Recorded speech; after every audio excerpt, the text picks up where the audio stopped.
여러분 운전을 하다 보면 가끔씩 안전하지 않은 그런 길을 지날 때가 있죠. 길의 상황이 굉장히 복잡할 그런 때 그런 길이 있고 또는 길의 상태가 좋지 않아서 위험한 그런 길도 있을 수 있습니다. 뭐 이 정도는 그래도 갈 수 있는데 문제는 도저히 갈 수 없는 또 가서는 안 되는 그런 길도 있습니다. 예를 든다면 앞에 어떤 장애물이 있어서 충돌 위험이 있다든지 그러면 그 길을 가면 안 되겠죠. 또는 앞에 낭떠러지가 있어서 만약 그 길로 계속 간다면 추락하고 생명을 잃을 수 있는 그런 위험이 있다면 그 길을 가서는 안 될 것입니다. 근데 보통 그런 위험한 길에는 뭐가 붙어 있냐면 경고, 사인이 붙어 있습니다. 위험하다고 그 길을 가지 말라고 이렇게 경고가 붙어 있는데 그렇다면 어떻게 해야 합니까? 그 경고를 보고 그 길을 가지 말아야 되겠죠. 만약 그 길에 들어섰다고 할지라도 최대한 빨리 다시 돌이켜야 할 것입니다. 그래야 위험에 빠지지 않고 살 수 있기 때문에 그렇죠. 자, 그런데 그럼에도 불구하고 그 길을 고집스럽게 만약 달려간다면 그건 정말 어리석은 그런 선택 아니겠습니까? 그리고 그 끝은 죽음, 멸망일 수도 있을 것입니다. 자, 그런데 지금 이 길을 누가 계속 질주하고 달려가고 있냐면 유다가 그렇게 하고 있습니다. 예레미야는 하나님의 말씀을 가지고 계속적으로 유다에게 경고하고 있죠. 그 길을 가면 안 된다. 빨리 돌이켜야 된다. 그래야 살 수 있다. 자, 이것이 일관된 예레미야의 외침이었습니다. 하지만 유다는 돌이키지 않았죠. 그래서 오늘 우리가 읽은 예레미야 21장 말씀, 앞장 20장하고 시간적 간격이 10년이라는 간격이 있는데 이 하나님의 심판의 경고가 다시 말해서 10년 동안 계속적으로 이어졌다라고 볼 수 있습니다. 자, 그런데 유다는 어떻게 합니까? 심판의 길, 이 저주의 길을 계속적으로 달렸습니다. 그리고 결국 그들에게 심판이 임하게 되죠. 현실로 다가왔습니다. 심판이 임할 것이라는 그 예언의 말씀을 들었을 때 그때는 설마 그날이 오겠어 이렇게 생각했는데 이제 바벨론이 날카로운 이 창과 칼을 가지고 예루살렘을 향해서 진군하게 되었습니다. 그런 이제 심판의 현실과 유다는 마주하게 되었습니다. 자, 그랬을 때 유다가 어떻게 합니까? 두려움에 빠지게 되고요. 절망에 빠지게 됩니다. 그래서 오늘 말씀 보면 유다의 시드기야 왕이 이제 어떻게 하냐면 이런 현실하고 마주했으니까 이제 급해졌죠. 그래서 이제 예레미야에게 사람을 보내게 되고 예레미야에게 기도를 부탁하게 됩니다. 그 기도 내용이 2절 말씀인데 저는 오늘 2절 말씀을 가지고 좀 말씀을 같이 나누고 싶습니다.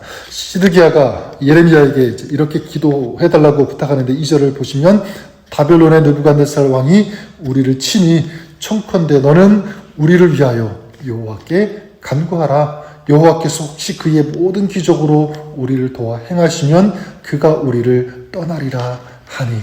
어떻게 합니까? 우리를 위해서 기도해 달라. 간구해 달라고 합니다. 자, 그러면 하나님께서 혹시 기적을 베푸시고 바벨론이 우리를 떠나게 될 것이다. 이렇게 요청합니다.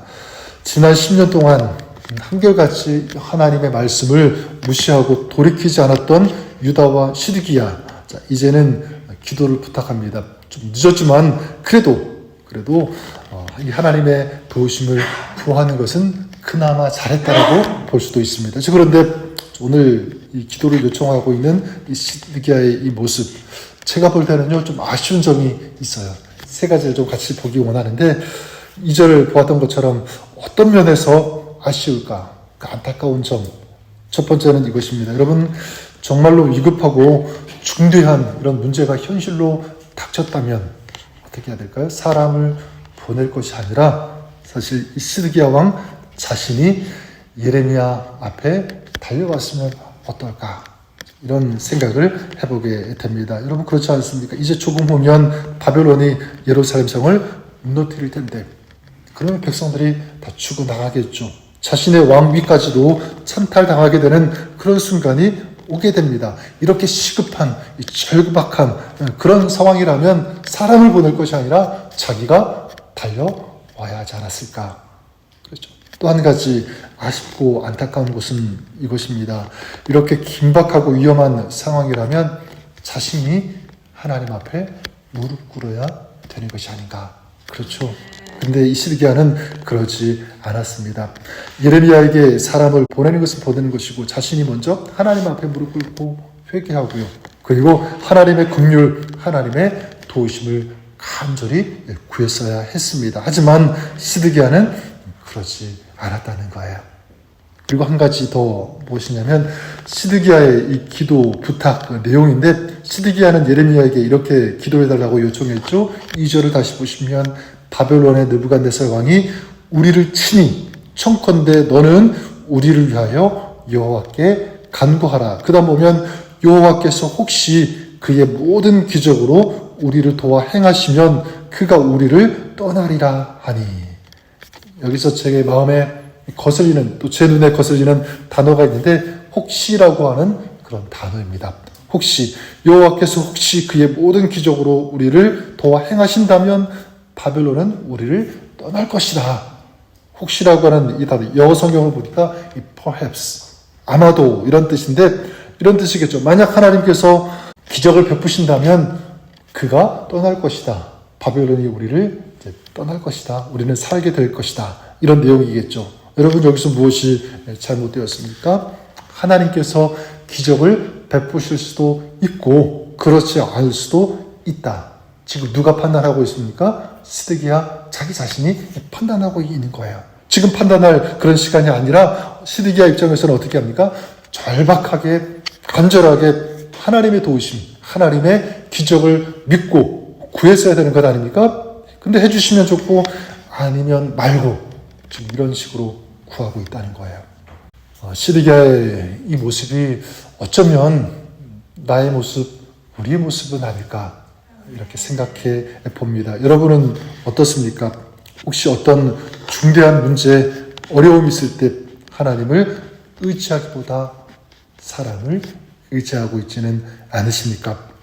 먼저 내가 회개해야 되는데 먼저 내가 하나님 앞에 무릎 꿇어야 되는데 그렇지 않은 여러 가지 핑계를 대는 어떤 그런 모습들, 하나님을 전적으로 신뢰하고 하나님의 긍휼, 하나님의 도우심을 구해야 하는데 그냥 반신반의하면서 그냥 적당히 요청하는 이런 모습, 이것이 오늘 우리의 모습은 아닌지.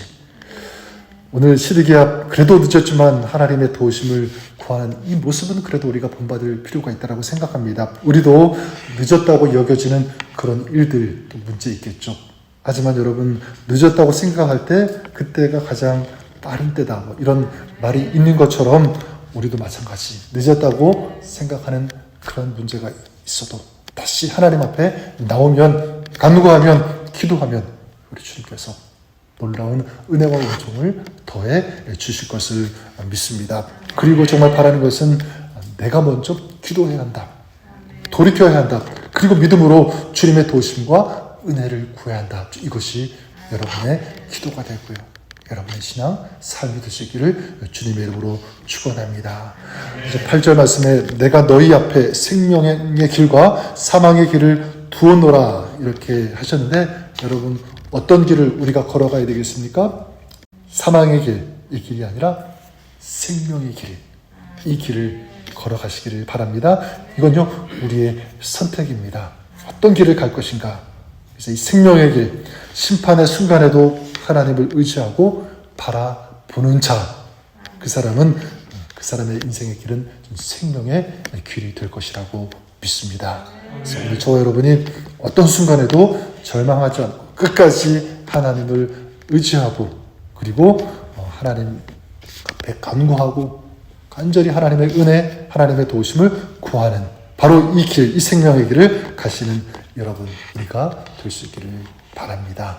그럴 때 그 길에 우리 주님께서 동행하시고 또 은혜를 더해 주시고 주님께서 지켜 주실 것을 믿습니다.